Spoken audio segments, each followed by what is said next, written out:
Thomas. Qui ne connaît pas Thomas?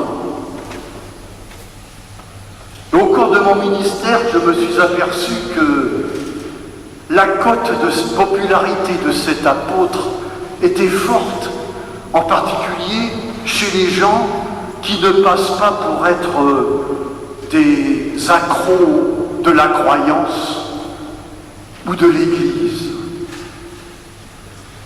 Et je me suis aperçu que ce qui leur plaît chez cet apôtre, c'est cette fameuse répartie qu'il a fait à ses camarades qui lui annonçaient qu'ils avaient vu Jésus. Et lui de s'écrier « Si je ne vois pas, je ne croirai pas ». Et c'est devenu cette réplique dans la bouche de beaucoup de gens, ce que j'ai souvent entendu.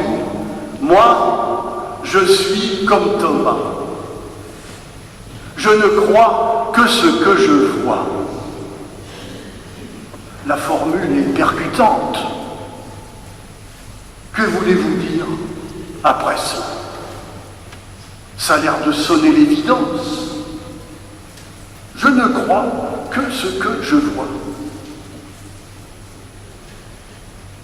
Malgré tout son côté percutant,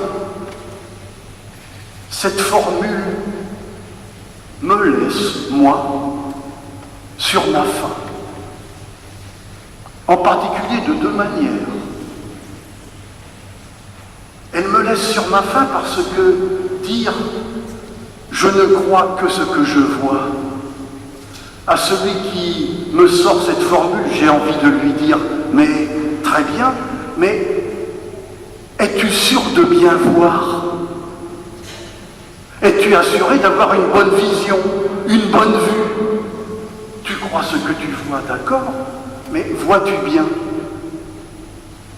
Et la deuxième raison qui me fait douter un peu de la pertinence de cette formule, c'est que, personnellement, elle ne correspond absolument pas à mon expérience.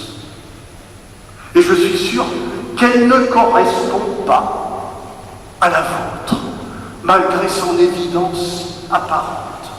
Et je vais vous donner 3 exemples. 3. Je pense à ce groupe de jeunes qui est venu me trouver pour me faire part d'un projet qu'ils ont élaboré, mais pour le financer, ils cherchent de l'argent. Il leur est venu l'idée de cueillir des jonquilles sauvages, d'en faire des bouquets pour aller les présenter sur une route très passagère qu'ils connaissent bien. Ils me demandaient « Tu ne connais pas de lieu où trouver des jonquilles ?» Je leur ai dit « Si ». Et je leur ai indiqué un lieu à l'une des sorties de Nantes. Quelque temps après, je vois l'un d'eux et je leur demande des nouvelles. Il me dit « Nous sommes allés où tu nous as dit ». Mais, sur le moment, nous n'avons rien trouvé. Mais parce que nous avions confiance en ta parole, nous avons continué de chercher et nous avons fini par trouver, par voir. Parce qu'ils ont cru dans ma parole, ils ont fini par voir. Pas voir et croire, mais croire, qui te permet de mieux voir. Croire et ensuite voir. Le deuxième exemple, je pense à vous tous, les parents et les éducateurs. Vous vivez à longueur de vie cette expérience-là de croire d'abord et de voir ensuite. Je vois ce jeune couple avec son petit enfant. Il a en lui des possibilités, un potentiel, mais on ne le voit pas. permet de le voir, c'est parce que vous allez croire en lui qu'il va pousser. Et vous allez enfin voir les éducateurs, les parents, croire et voir. Troisième exemple, je le prends dans notre Église. L'Église des premiers siècles dont vous nous avez lu la réalité juste après Pâques. Qu'est-ce qu'on voit? Une communauté idyllique parce que ces gens qui, juste après la mort de Jésus, sont dispersés dans la débandade et qui ont peur, soudain, après la Pentecôte, que voit-on? Ils se rassemblent. Ils se rassemblent au vu de tous et ils partagent. Ils mettent en commun. Comment croyez-vous que c'est possible ça?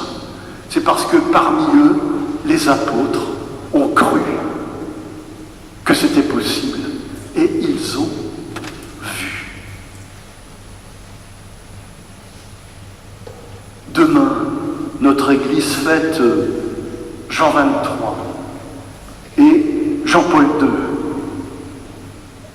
Qu'est-ce qui fait que nous avons vu le Concile qui a apporté un tel souffle de renouveau dans l'Église?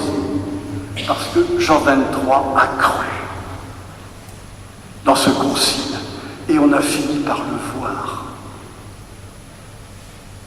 Qu'est-ce qui fait que, c'est vrai depuis maintenant 30 ans, nous voyons des jeunes par millions parfois, chrétiens, se rassembler lors des JMJ? C'est parce que Jean-Paul II a cru que c'était possible.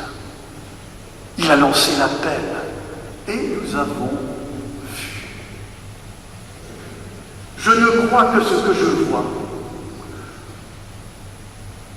Je pense que cette formule, en fait, est plate et sans profondeur. Je préfère de loin parce qu'elle correspond à notre expérience, parce que je crois, je vois. Pour terminer, afin d'éviter toute malentendu, quand on dit je crois, naturellement, c'est je crois en Jésus et en sa parole. Et je vous souhaite de vérifier dans votre vie la force de cet appel et de cette formule. Parce que tu crois, tu verras. Et c'est un appel enthousiasmant qui suscite, qui même ressuscite. Parce que tu vois, parce que tu crois.